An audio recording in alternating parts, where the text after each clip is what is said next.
নমস্কাৰ বন্ধুসকল, মোৰ অন্য এটা ভিডিঅ'লৈ স্বাগতম। আজি বিশেষ কাৰণত মই যাবলৈ ওলাইছোঁ দিল্লী। আৰু দিল্লী যোৱাৰ আগতে মই 5টা বজাতে আহি এয়াৰপৰ্টত উপস্থিত হ'লোঁ। আৰু এয়াৰপৰ্টত 5টা বজাত উপস্থিত হোৱাৰ পিছত মোৰ এনেকুৱা ভোক লাগিছে, মই থাকিব পৰা নাই। সেইকাৰণে এয়াৰপৰ্টত কোনখন খুলিছে ৰেষ্টুৰেণ্ট বা ক'ত খোৱা পোৱা যায় মই চালোঁ। আৰু চাই এখনত মই পালোঁ আৰু সুধিলোঁ যে কি খাব সুধিলে, মই ক'লোঁ পুৰি চব্জি।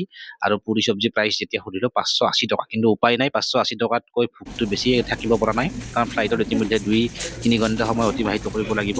আৰু খাই অহাৰ খন্তেক সময় পিছতে বৰ্ডিং ষ্টাৰ্ট হৈ গ'ল।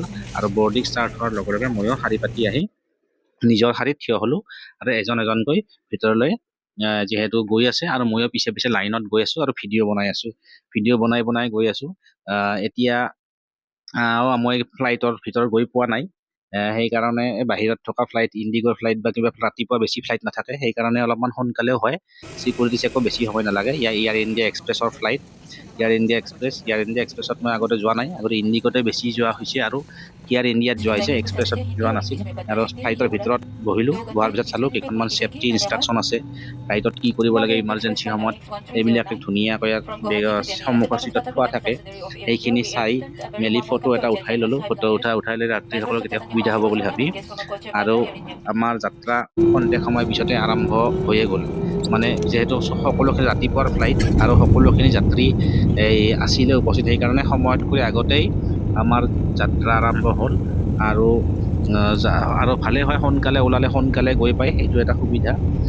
আপোনাৰ দিল্লী এয়াৰপৰ্টটো বিজিও থাকে আৰু কেতিয়াবা ওপৰত থাকে। এতিয়া আমি গুৱাহাটী এয়াৰপৰ্টৰ পৰা উৰা মাৰিলোঁ, আৰু উৰা মাৰাৰ লগে লগে মোৰ ভাল লাগে। গুৱাহাটী এয়াৰপৰ্টৰ পৰা উৰা মৰাৰ লগে লগে দেখিবলৈ পোৱা যায় আমাৰ অসমৰ গৌৰৱ, অসমৰ আয়ুস ৰেখা ব্ৰহ্মপুত্ৰ ৰিভাৰ আকাশৰ পৰা বৰ ধুনীয়াকৈ দেখি থাকে। আৰু এনে সন্মুখত চালে বিশাল ব্ৰহ্মপুত্ৰ ওপৰৰ পৰা চাওকচোন, কি অকমানি যেন লাগিছে। আমাৰ এই অসমৰ আয়ুস ৰেখা মহাবাহু ব্ৰহ্মপুত্ৰ বা বুঢ়া লুইতক অকমান যেন লাগিছে। লাহে লাহে ওপৰলৈ গৈ আছোঁ, আৰু গৈ থাকিলে লাহে লাহে নেদেখা হ'ল। আৰু ভিতৰত অলপমান আকৌ এবাৰ ভিডিঅ' শুই আছিলোঁ, মানে শুই উঠি আৰু এবাৰ ভিডিঅ' কৰিব ষ্টাৰ্ট কৰিলোঁ।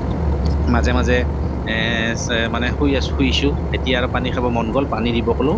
তেওঁলোকে এটা পানীৰ বটল, টাটা কপাৰৰ পানী বটল 200 ml দিলে। খাই আকৌ টোপনি ভাৱ হৈছে যেন শুই যাম অকণমান। আৰু সেই আৰু আমনি লাগে, বহুত সময় এনেকৈ গৈ থাকে, কিন্তু চিটকেইটা আৰাম কাৰণে অলপ আৰাম লাগিছে। টোপনিও আহিছে, কিন্তু মাজে মাজে সাৰ পালে অলপ ভিডিঅ' বনাই আছোঁ। যিহেতু মই ভিডিঅ' বনাই ভাল পাওঁ, বা ভিডিঅ' এডিট কৰি থাকোঁ বা দিওঁ ফেচবুকত বা ইউটিউবত, সেইবাবে ভিডিঅ' বনাই আছোঁ। আৰু এতিয়া আমি লাহে লাহে দিল্লীখন দেখিবলৈ আৰম্ভ কৰিছোঁ। দিল্লীৰ আকাশ মাৰ্গত আমি প্ৰৱেশ কৰিলোঁ, আৰু খন্তেক সময় পিছতে আমাৰ ফ্লাইটখন লেণ্ড কৰিব দিল্লী এয়াৰপৰ্টত। দিল্লী মই আগতে কেতিয়াও অহা নাই, এইবাৰে প্ৰথম আহিছোঁ। দিল্লীৰ পৰা যাম গুৰুগ্ৰাম কি যায় বাহিৰত ওলাই, মই সেইটো ভাবিব লাগিব কিদৰে যাম। সেয়েহে এতিয়া ফ্লাইটখন লেণ্ড হ'ল, আৰু আমি দিল্লী এয়াৰপৰ্ট। ভিডিঅ'টো শেষলৈ চোৱাৰ বাবে সকলোকে ধন্যবাদ।